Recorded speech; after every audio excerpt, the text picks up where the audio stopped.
I was butt naked, floating in my own lake at 2 a.m. when HOA Karen showed up and with a security guard and that cursed clipboard. HOA sent security to my lake cabin. Every weekend, I filed a lawsuit and got them fined $50,000. Part 1. The flashlight, the water, and the beginning of war. It was 2 a.m. The lake was still. The moon reflected off the surface like silver poured from the sky. I was floating there, naked, letting the cool water wash off the stress of the week, just me, and the night air. Then suddenly, a beam of white light shattered the darkness, blinding, aggressive, aimed straight at my face. "Sir, you're violating HOA regulations regarding proper lake usage hours." The voice was firm, smug, and completely unfamiliar. I turned slowly, shielding my eyes, and saw a man in a cheap security uniform standing on my dock, holding a flashlight like it was a weapon and a clipboard, like it gave him divine authority. For a moment, I thought it was a joke. But no. This man, some private rent-a-cop, was dead serious, standing on my private property in the middle of the night, telling me I wasn't allowed in my own lake. I stood there, waist deep, blinking in disbelief, water dripping from my shoulders. "This is my land," I said slowly. "I own the shoreline. I own this cabin. I own this stretch of water." He didn't budge, didn't even flinch. He just kept shining that beam in my eyes like he was daring me to argue. "I'm here on behalf of the Evergreen Lake Estates HOA," he said. "They've filed a complaint. Your activity is outside approved lake access hours."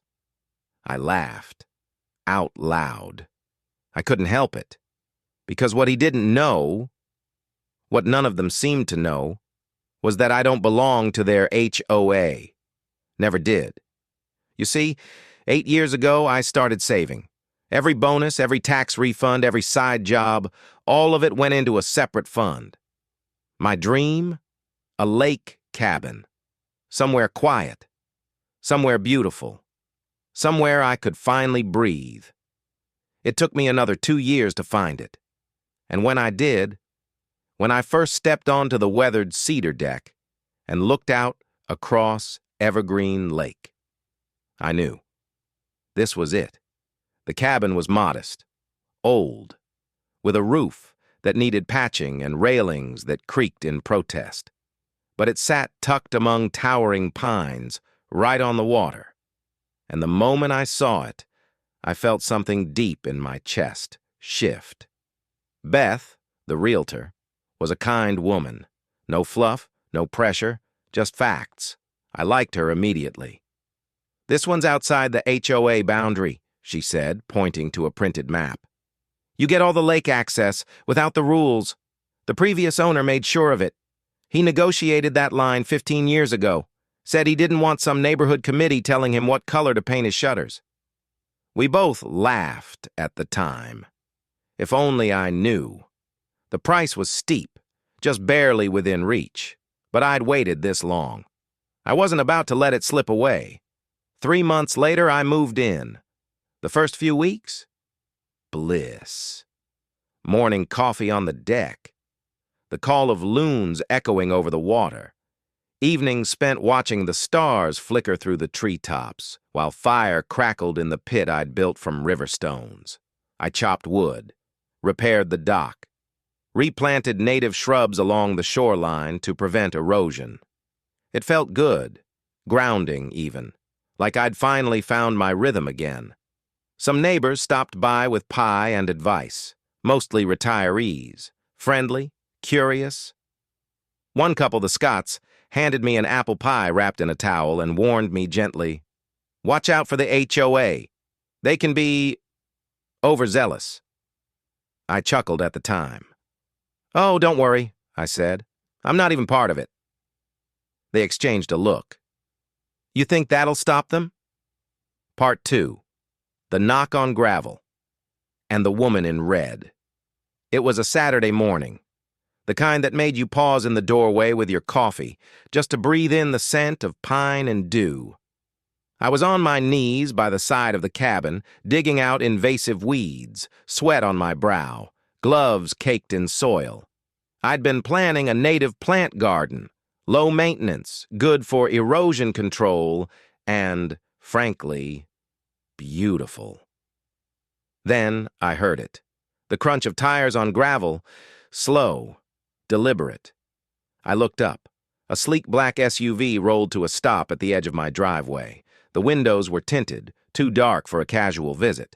The kind of dark that says, "I'm here for business, not friendship." Out stepped a woman. Her hair was tied back in a sharp bun. Her lipstick matched the crimson red of her tailored blazer. And her loafers, pristine, polished. Looked like they'd never seen a gravel driveway in their life. She didn't look at the trees. She didn't look at the water. She looked at me. "Mr. Cale?" she called, flipping through a small leather-bound notebook. "Yes?" I stood, brushing off my jeans, unsure if this was going to be a sales pitch or a mistake. "I'm Layla Talos," she said, "president of the Evergreen Lake Estates Homeowners Association." Her voice was smooth, practiced, every syllable measured, like a politician trying to sell you a smile. I blinked. "Right, but my cabin isn't in the HOA." Her smile twitched. "Technically, yes, but we consider all lakefront residents part of the Evergreen Lake community." I didn't like that word. Consider. She pulled a folder from a slim bag. It was thick, embossed in gold and green. The HOA logo stared up at me like a wax seal from some medieval kingdom. "This is our welcome packet," she said sweetly. "Voluntary membership forms, community standards, annual dues, and a list of your rights and responsibilities." I took the folder, slowly. "The dues," she added, "are extremely reasonable, especially for the benefits, road maintenance, security patrols, and most importantly, the preservation of property values." She was reciting. I could hear it in her tone. This wasn't a conversation. It was a pitch, a script. I opened the folder just enough to see numbers, $2,850 per year. I almost laughed. "I appreciate you stopping by," I said, trying to stay civil. "But I'm not interested. I bought this property specifically because it wasn't tied to the HOA. Her smile faded. Just a fraction of a second. "Well, I'd still recommend reviewing the County Lakeview Ordinance," she said, glancing over my shoulder at the half-repaired deck. "Even non-member properties are subject to certain shoreline visibility standards." That sentence struck me cold. "I'm just restoring the deck," I replied, "replacing what was already here. And the garden is native vegetation, no structural changes." She gave a dismissive nod, the kind that says, "You don't get it, but you will." "I'd hate for you to receive a citation, Mr. Cale." She handed me a business card, gold logo again, and returned to her SUV. As the tires crunched away down the road, a breeze rolled in off the lake. But the chill I felt, it wasn't from the wind. That night, I sat by the fire pit, the folder open on my lap. I read through every page, and every line made my stomach tighten. This wasn't a community guide, it was a control manual, page after page of restrictions, appearance standards, noise regulations, guest limitations, rules about paint color, window style, even the type of outdoor lighting. And the most disturbing clause? A section labeled Visual Compliance Rights. It stated that any structure or landscaping visible from community-shared areas, including roads or lakefront, must adhere to HOA aesthetic guidelines, regardless of membership status. In other words, they believed they could govern what they could see, even if they didn't own it, even if I never signed anything, even if my cabin was outside their jurisdiction. I closed the folder and stared into the flames. The apple pie in the fridge still hadn't been touched. The Scots warning echoed in my mind now, sharp, unshakable. Just stand your ground. But the ground I stood on? They were already trying to claim it. Part 3. The first citation and the warning underneath. 3 days later, I woke up to find a piece of paper taped to my front door. Not a flyer, not a note. A citation. Notice of Lakeview Ordinance violation. Unapproved landscape modification. The fine? $250 for review. The demand? Cease all activity immediately. And submit a detailed landscaping plan for approval by the HOA board. I stood on the porch in my robe, staring at it.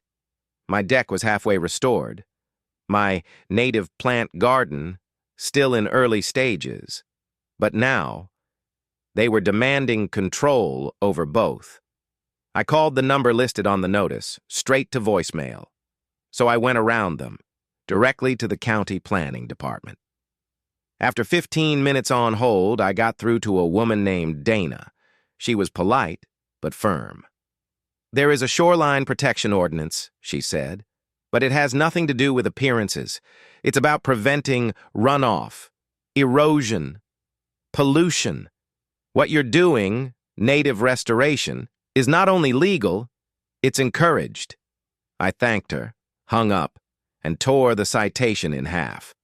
But even as I dropped the pieces into the trash, I had this gnawing feeling. This wasn't over.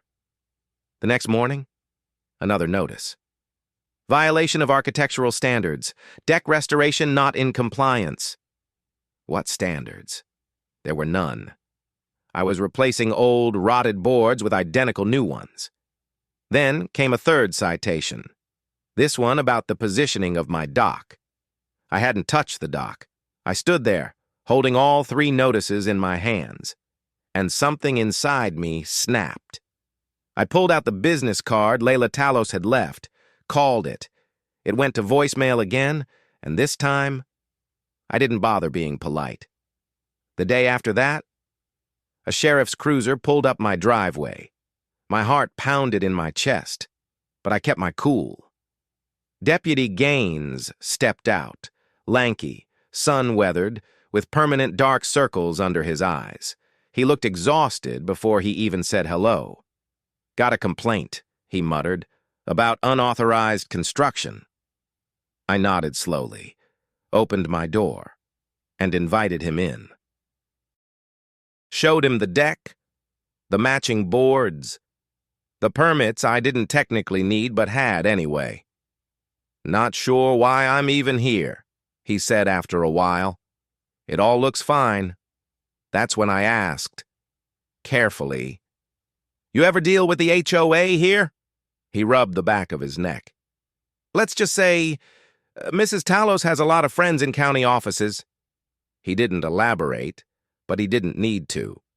His silence said everything. I spent that afternoon at the county records office.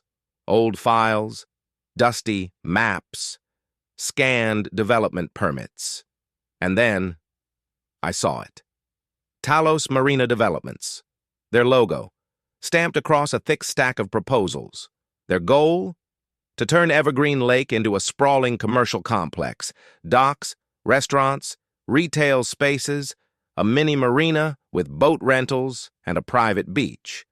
And for that to work, they needed one thing above all: complete control of the shoreline. I stared at the map. My property, dead center, and the deepest access point on that side of the lake. No wonder they were coming for me. No wonder Layla Talos had personally shown up in that blazer. She didn't want me to join the HOA. She wanted me gone. That night, just as I poured a drink and sank into the chair by the fire pit, my phone rang. It was Alicia, my cousin, paralegal, brilliant, and stubborn in all the right ways. "I've been digging," she said. "Your property deed? Lot 23? It's special." She'd found the original subdivision agreement, the very documents the developer submitted to the county when Evergreen Lake Estates was built. It was all there, in black and white. Lot 23 shall remain in perpetuity, separate from any homeowners association covenants, conditions, or restrictions. A clause, written deliberately, by the previous owner, Harold Jenkins, who, it turned out, had been a real estate attorney. My land wasn't just outside the HOA. It was protected, legally, permanently. I exhaled, a deep, shaky breath. Relief washed over me, but only for a moment, because the next day, the harassment escalated. Part 4, the cameras, the trespassers, and the chill of midnight. I decided it was time to stop reacting and start documenting. I bought a full set of security cameras. Nothing flashy, just a handful of discreet weatherproof units I could mount on the corners of the cabin, pointed at the driveway, the dock, and along the lakefront boundary line. It felt strange at first, like I was turning my quiet escape into a compound. But deep down, I knew. This wasn't just about property anymore. It was about control. And the people behind that green and gold logo, they didn't play fair. The first weekend I had the system up, the footage nearly knocked the air from my lungs. Saturday morning, 8:43 a.m. A white SUV with Evergreen Lake security magnets on the doors circled my driveway 3 times. No knock, no announcement, just slow rolling, camera out the window.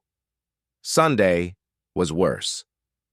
At 7:12 a.m., a man in a uniform, not county, not police, but one of those generic community patrol types, stepped right onto my property. He walked straight to the dock, took a series of photos, jotted something into a notebook, and then taped another citation to the cabin door before leaving. Violation. Unregistered shoreline modifications. I was seething. Not only had he trespassed, he was now documenting work that didn't exist. On a property the HOA had no authority over. I didn't tear this one up. I filed it away. That night I drafted a cease and desist letter, formal, thorough, and backed by legal precedent. I had Alicia review it first. "Don't hold back," she said. "If they want to escalate, we'll be ready." I printed 6 copies. One went to the HOA office, one to Layla Talos personally, one to the private security company they contracted. All sent via certified mail. The letter was clear. My property is not part of the Evergreen Lake Estates HOA. Any further attempts at enforcement will be considered harassment and trespassing. Continued citations, unauthorized surveillance, or security patrol presence will be met with legal action. I didn't expect them to stop, but I wanted them to know I was watching and documenting everything. Friday night. Late. I was half asleep in bed when my phone buzzed with a motion alert. I opened the security app, heart racing. 2 men, flashlights off, creeping near the lake. At first I thought it was kids. Then I saw it. They weren't vandalizing or sneaking a swim. They were moving my property line markers, dragging the stakes a full 3 feet inland.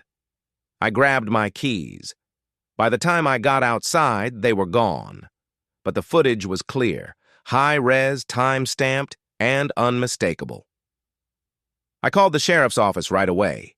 This time, they sent Deputy Rivera, young, sharp, no nonsense. She watched the footage silently, arms crossed, brow furrowed. When it ended, she looked up. "This isn't just a dispute over ordinances anymore," she said. "This is criminal tampering. If you're willing to file, I'll open a case."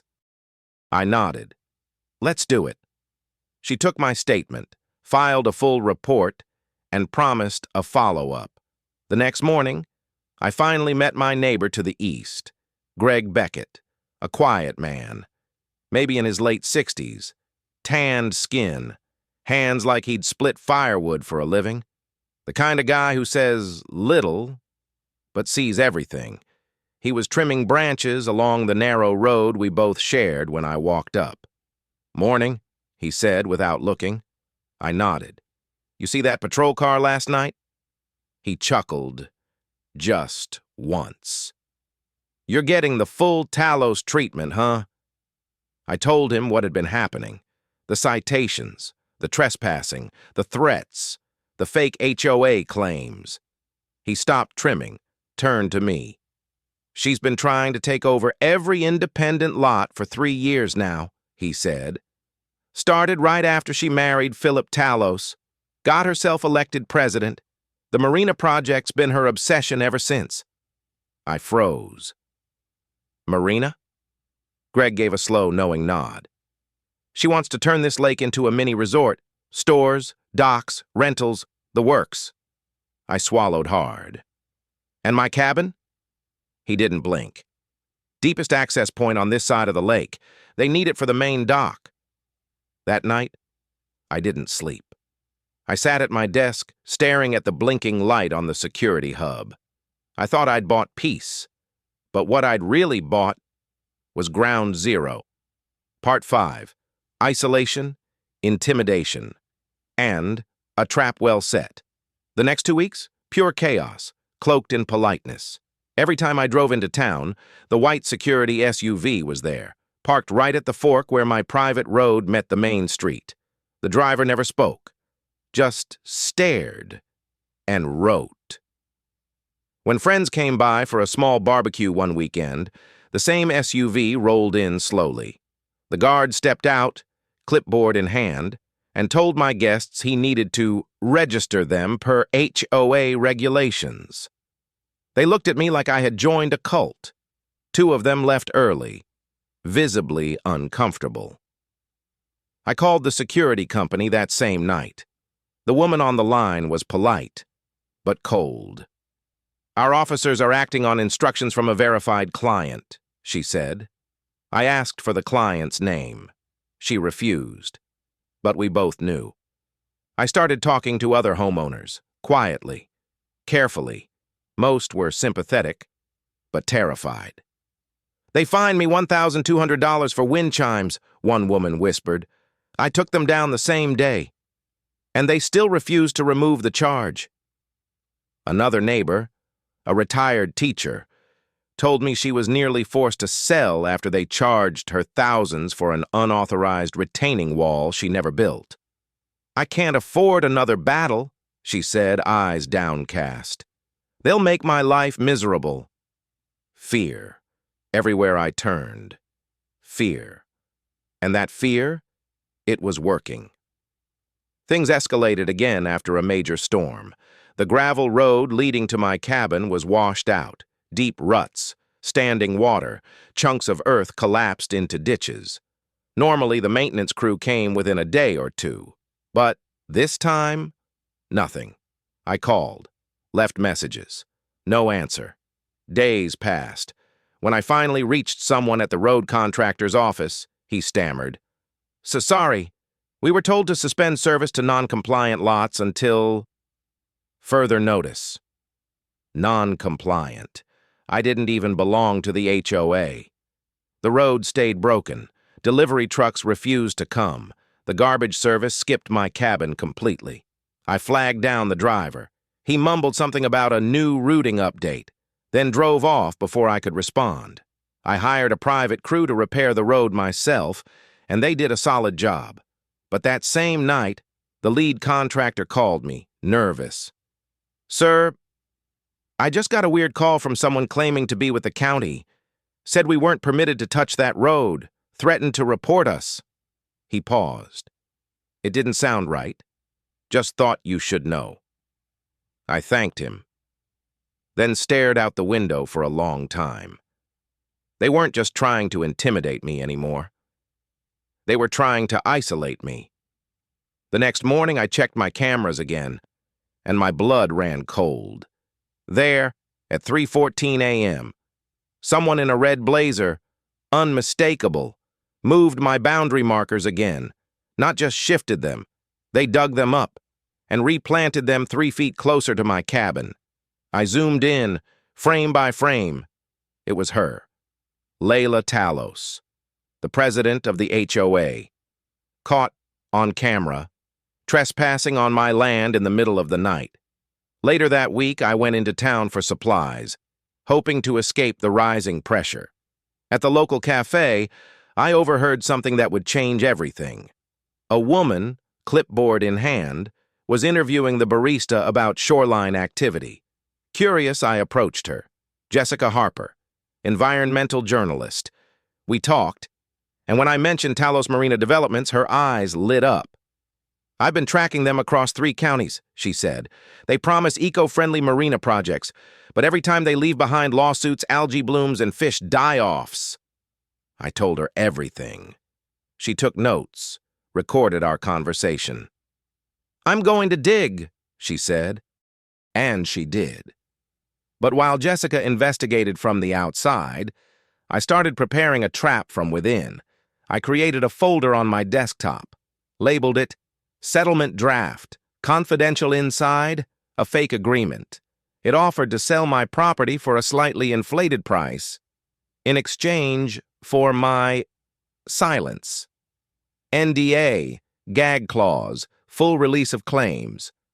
I wrote it like a real document, full of legal language, details only they would recognize, and even a few mistakes I wanted them to spot. With help from a friend in cybersecurity, I planted tracking software inside the file.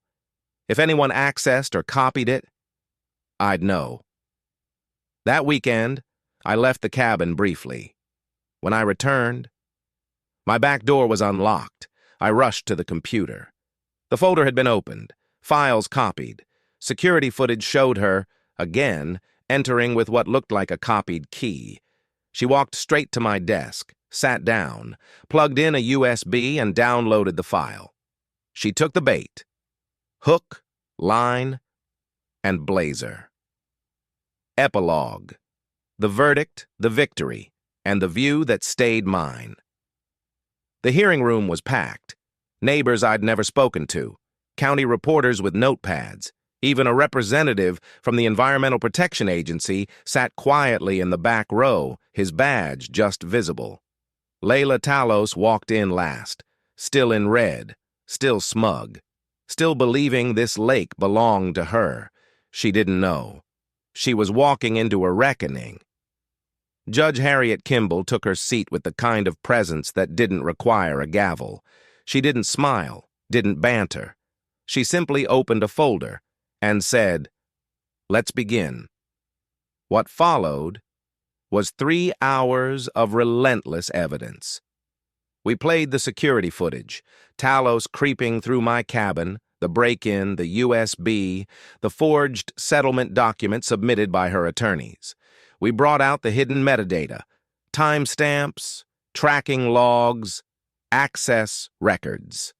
We submitted the HOA's own financial reports, cross-referenced with county property transfers, all pointing to land being funneled into Talos Marina Developments under fake shell sales. Then came the bombshell. Greg Beckett, my quiet neighbor, took the stand. And with trembling hands, he played a recording, a meeting from 2 years ago, secretly captured on his phone. Talos's voice, clear as glass. "We need Judge Raymond to handle these disputes. He knows his retirement condo depends on this project going forward." The courtroom went still. The judge leaned forward, narrowed her eyes, and said nothing for a long time. Then she spoke. Her ruling was swift and brutal. The HOA was found liable for harassment, trespassing, and abuse of authority. Layla Talos, personally responsible for my legal fees, a total of $50,000 in damages. To me. But that wasn't all. The judge issued a permanent injunction barring the HOA from attempting to regulate any properties outside its legal boundaries ever again. She ordered a full forensic audit of HOA finances and referred the forged settlement document to the State Attorney General's office. As for the break-in, That case was passed to the feds within a week. Commissioner Phillips resigned. The security company publicly severed all contracts with the HOA, calling their prior assignments ethically incompatible. Talos Marina Developments collapsed. Their investors fled. The bank foreclosed on half their holdings. And Layla, she vanished. Sold her house. Left town. Rumor is she's in Arizona now, selling high-end solar panels door to door. How poetic. But the real victory was right here, on my deck. 1 year later, the lake still sparkled. My cabin stood strong. The native plants had taken root, humming with bees and butterflies. Greg and I sat side by side, sipping iced tea, watching kids fish off the dock where Talos once dreamed of parking yachts. "You know," Greg said quietly, "in 35 years, this is the first time I've seen the lake win." I smiled, because he was right. That $50,000 settlement, I used it to buy the lot next door, the exact spot where Talos planned to build her marina office.